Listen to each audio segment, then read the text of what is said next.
అక్కడ చిన్మయి కృష్ణ ప్రభు అక్రమంగా అరెస్ట్ చేశారు. అలాగే నిన్న కూడా ఒక భక్తుడిని అరెస్ట్ చేయడం జరిగింది. సో కాబట్టి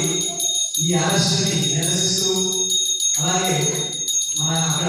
హిందువుల పట్ల, మైనారిటీల పట్ల, ఇంకా మన హిందూ దేవాలయాల పట్ల జరుగుతున్నటువంటి దాడులను నిరసిస్తూ ఈరోజు ఇస్లాం ప్రపంచవ్యాప్తంగా మొత్తం గ్లోబల్ అంటే మొత్తం ఈ యావత్ ప్రపంచం అంతా కూడా ఈ ఆదివారం కూడా సంకీర్తనలు మరియు ఈ సత్సంగాలలో భజనలు మన యొక్క హరినామ జపం చేసి హరినామ సంకీర్తన చేసి భగవంతుడు వాళ్ళందరికీ కూడా సరైన బుద్ధి చెప్పాలి, సరైన శాస్తి వాళ్ళందరికీ చెప్పాలని చెప్పే ఉద్దేశంతో మనందరూ కూడా కేవలం నామ సంకీర్తన ఒక్కటి తప్ప ఈ ప్రపంచం